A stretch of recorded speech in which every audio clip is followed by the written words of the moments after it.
मासूम बहू घमंडी सास।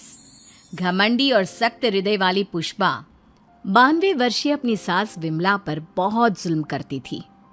ससुर के गुजर जाने के बाद से पुष्पा ने अपनी सास विमला का जानवरों से भी बदतर हाल कर दिया था। वो उसकी गिनती घर के नौकरों में करती, उसे अलग थाली में खाना देती, रहने के लिए अलग छोटा सा कमरा। ये सब देख पुष्पा के पति आलोक को बेहद दुख होता, लेकिन वे चाह कर भी ना कुछ कह पाते ना कुछ कर पाते। एक तरफ उसकी 92 वर्षीय वृद्ध माँ थी, तो दूसरी तरफ उसकी धर्मपत्नी। वो करता भी तो क्या करता, वो असमंजस में पड़ गया था। तभी एक दिन पुष्पा अपने पति आलोक से कहती है, सुनो जी, मैं सोच रही थी क्यों ना अपने बेटे राहुल की भी शादी करा दे। देखो ना, घर का सारा काम मुझे अकेले करना पड़ता है और वो बुढ़िया की देख रेख भी मुझे ही करनी पड़ती है। मुझसे नहीं होता ये सब। ठीक है, हम राहुल के लिए लड़के देखना शुरू करते हैं। वैसे भी अब उसकी उम्र हो चुकी है।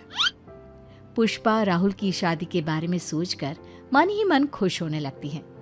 दरअसल पुष्पा अपने लिए एक ऐसी बहू की तलाश में है जो गाय से भी ज्यादा सीधी और कोयल से भी ज्यादा मीठी हो। बहुत ढूंढने और जांच परखने के बाद देविका के साथ आखिरकार उसकी तलाश पूरी होती है।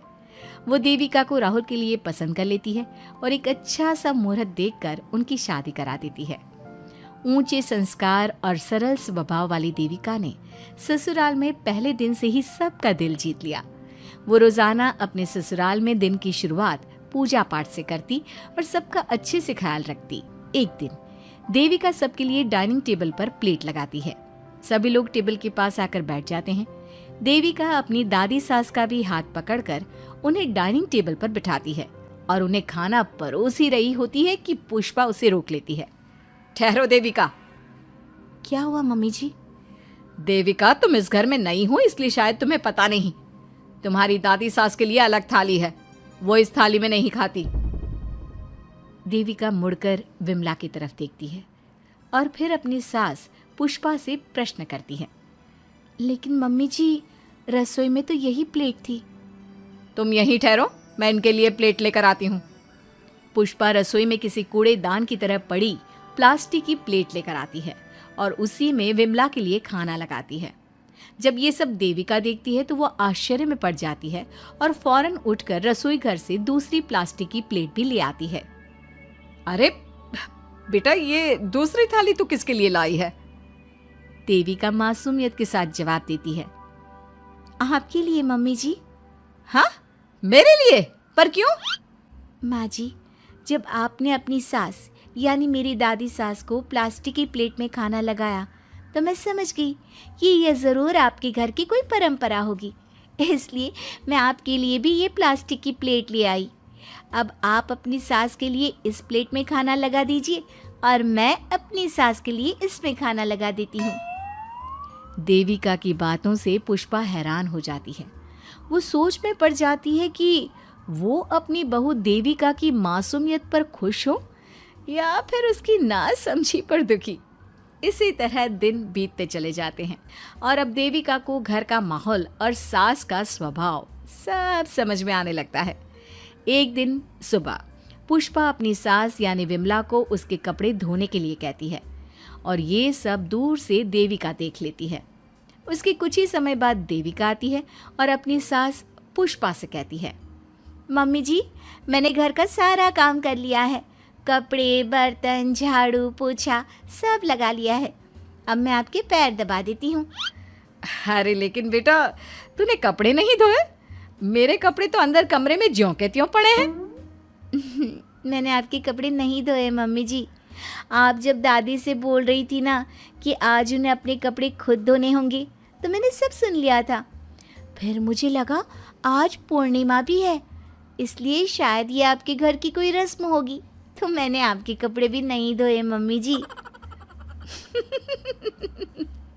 देविका की बातें सुनकर पुष्पा अपना सर पकड़ लेती है और मन ही मन कहती है, ये तो ज़रूरत से कुछ ज़्यादा ही सीधी है। अब क्या करूं मैं इसका? इस बुढ़िया ने मुझे परेशान करके रख दिया है। एक तरफ वो ज़रूरत से ज़्यादा सीधी मेरी बहू, जो मेरी हर हरकत को इस घर का रिवाज समझ लेती है, और दूसरी तरफ ये बुढ़िया जो रोज अपना बिस्तर गंदा कर देती है। आए बुढ़िया, अब कौन करेगा ये बिस्तर साफ? बाहर से नौकर बुलाने पड़ेंगे क्या? चल जल्दी से अपना बिस्तर साफ कर, गंद मचा कर रखा है। बहू, तू ऐसा क्यों कहती है? मैंने तेरा क्या बिगाड़ा है? मैंने तो कभी तुझसे ऊंची आवाज में बात तक नहीं की, फिर तू मुझसे इतनी नफरत क्यों करती है? तभी वहां आलोक, देविका और उसका पति आ जाता है। क्या हुआ पुष्पा, तुम माँ पर ऐसे क्यों चिल्ला रही हो? अरे देखो ना अपनी माँ को, इस बुढ़िया ने अपने बिस्तर का क्या हाल कर रखा है। कितनी बदबू आ रही है इस बिस्तर से, किसी काम की नहीं ये बुढ़िया। आप एक काम क्यों नहीं करते, इस बुढ़िया को वृद्धाश्रम क्यों नहीं छोड़ आते? आलोक ये सुनकर परेशान हो जाता है। वो मन ही मन अपनी माँ से अपनी गलतियों की माफी तो मांगता है, लेकिन जुबान से कुछ नहीं बोलता। बहू, ऐसा मत कर बेटा, तू जैसा बोलेगी मैं ठीक वैसा ही करूँगी। मैं अभी इस बिस्तर को साफ कर देती हूँ, पर प्लीज मुझे इस घर से मत निकाल। यह घर मेरे पति की आखिरी निशानी है। मैं अपनी अंतिम सांस तक इसी घर में रहना चाहती हूँ। माँ जी, दादी सास का बिस्तर मैं साफ कर दूंगी और अब से आपको कोई शिकायत का मौका भी नहीं दूंगी। आप प्लीज दादी को वृद्धाश्रम मत भेजिए। हाँ माँ, दादी को रहने दीजिए ना यहीं पर, उनके बिना ये घर बिल्कुल अच्छा नहीं लगेगा। देखो बेटा, इनका जाना जरूरी है, अब इनकी उम्र हो चुकी है, इसलिए अब इन्हें अपनी बाकी की जिंदगी वहीं बितानी पड़ेगी। इतने में देविका वहां से चली जाती है और कुछ ही मिनट बाद एक बड़ा सा बैग लेकर वहां पहुंच जाती है। देविका के हाथ में बैग देखकर सब अचंभे में पड़ जाते हैं। अरे देविका, तुम ये बैग कहाँ से लाई? तुम कहीं जा रही हो क्या? माँ जी ने अभी तो बोला थोड़ी देर पहले कि अब उनकी सास बूढ़ी हो चुकी हैं और उनकी असली जगह वृद्धाश्रम में ही है, तो मैं ये दूसरा बैग उनके लिए भी ले आई। वो क्या है ना, उम्र तो अब मम्मी जी की भी हो चुकी है, कल तो जाना ही है। इससे अच्छा अभी चली जाएंगी तो दादी सास को भी एक सहारा मिल जाएगा। क्या? क्यों बहू, तू मुझे वृद्धाश्रम भेजेगी हैं, अपनी सास को? मम्मी जी, अगर आप इस परंपरा का पालन करेंगी तो मुझे भी तो इस परंपरा का पालन करना पड़ेगा ना। मैं बिल्कुल आपकी तरह बनना चाहती हूँ। मेरी माँ कहा करती थी, ससुराल में बिल्कुल अपनी सास के नक्शे कदम पर ही चलना, जैसा वो करें और जैसा वो रहे ठीक वैसा ही रहना। तभी मैं एक अच्छी बहू बनने में कामयाब हो पाऊंगी ना सासू माँ। देविका की ये बातें सुनकर पुष्पा की आंखों में आंसू आ जाते हैं। देविका की बातों में उसे मासूमियत के साथ साथ आज बहुत सी चीजें सुनाई देती हैं, जो चीख चीख कर बताती है कि वो आज तक कितना गलत करते आई है। बेटा, तूने तो मेरी आंखें खोल दी।